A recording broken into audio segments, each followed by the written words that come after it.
The gear case drives the impeller and the spin basket in the washer. The gear case shifts the drive system between the agitation and spin modes. If the gear case doesn't drive the impeller or spin basket properly, replace it with a manufacturer-approved replacement part.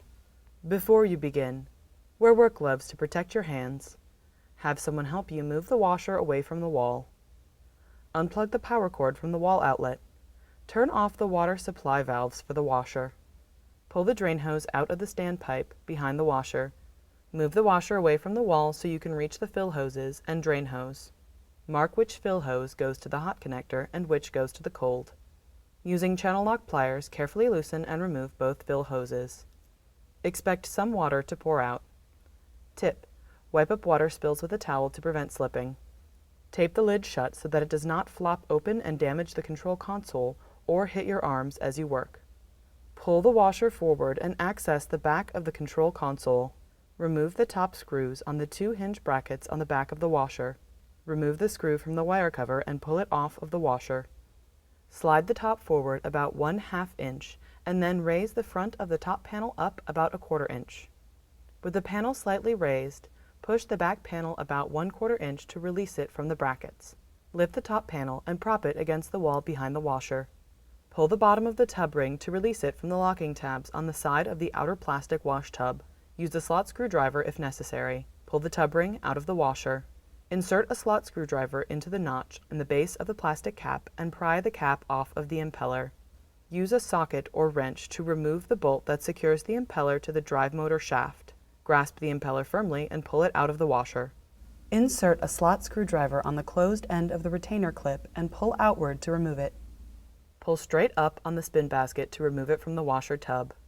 Carefully lower the top panel and rest it on the top of the washer.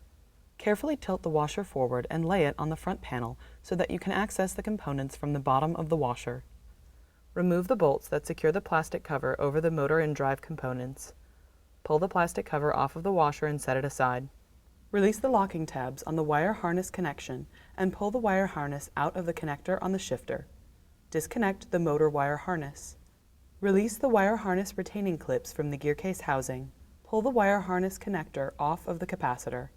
Pull the wire harness out of the way. Remove the bolts from the gear case housing. Pull the gear case out of the washer. Transfer the motor, splutch, shifter, capacitor, and belt to the new gear case. Push the new gear case into the bottom of the washer tub. Install the mounting bolts into the gear case and tighten them securely. Reconnect the wiring connectors for the motor, capacitor, and shifter. Push the harness retainer clips into their original locations. Remount the plastic motor cover using the 2 mounting bolts and tighten them firmly. Set the washer upright. Position the spin basket on the top of the shaft in the bottom of the tub and work the spin basket onto the shaft until it's completely seated. Snap the retainer clip into place. Push the impeller down on top of the drive motor shaft until it's fully seated. Insert the bolt and tighten it firmly. Snap the cap back onto the top of the impeller. Position the tub ring on the top of the outer tub and push it down. Press down on the sections over the locking tabs so that the tabs all snap into the locked position. Carefully lower the top panel. Engage the brackets by pulling the panel forward about 1/4 inch until the panel drops and the brackets engage. Push the panel back about 1/4 inch to lock it flush with the frame. Insert the screws back into the top of the hinges on the back of the control console.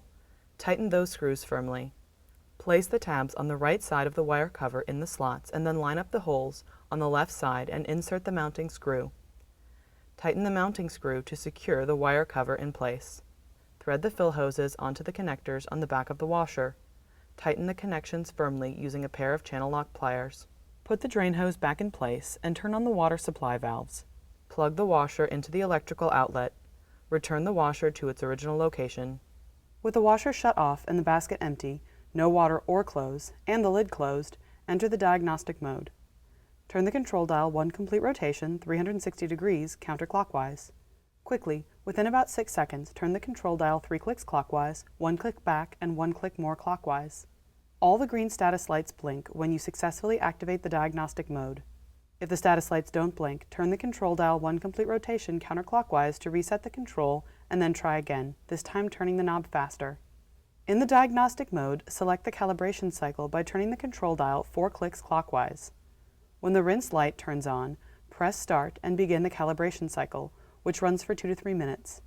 When the calibration cycle ends, the lid unlocks and the washer shuts off.